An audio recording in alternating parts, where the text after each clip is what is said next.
আসসালামু আলাইকুম রহমতুল্লাহি বারাকাতুহ। সুপ্রিয় দর্শক শ্রোতা, আপনারা দেখতে পাচ্ছেন আমি এখানে একটা অঙ্ক দেখিয়েছি। এখানে 70 সিটের একটা বাস,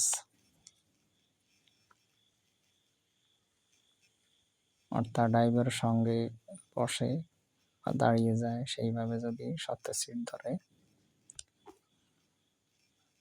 আর যাওয়ায় যদি 100 টাকা ধরে, 100 টাকার পথ যদি আবার আসে, এইভাবে যদি দিনে যদি 2বার আসে, তাহলে মাসে এবং 1 বছরে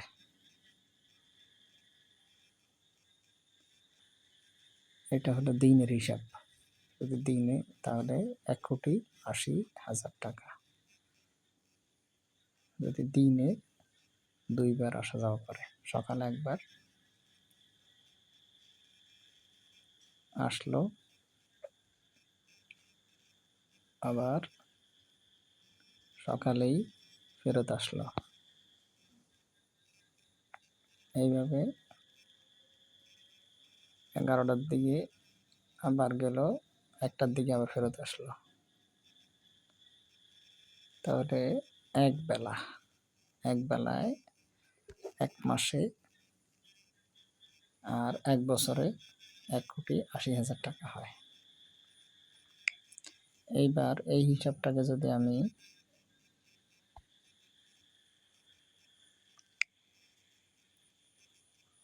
দুপুরবেলা পরে যদি বিকালবেলা আরো 2বার আসা যাওয়া করে,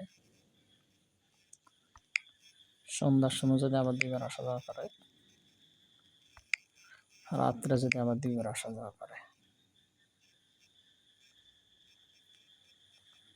তাহলে 1 বছরের হিসাব হলো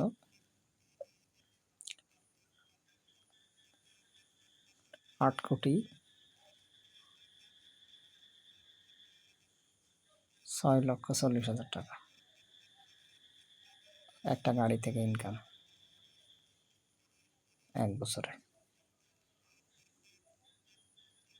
তাহলে এটা হলো গাড়ির হিসাব। তারা গাড়ির ব্যবসা করবেন। আয় আর ব্যয়ের হিসাবটা কত হবে সেটা তো পরে দেখাবো। এই হিসাবের বাহিরে কারো কোনো হিসাব জানা আছে কিনা, যদি জানেন তাহলে কমেন্ট বক্সে জানাবেন। আল্লাহ হাফেজ।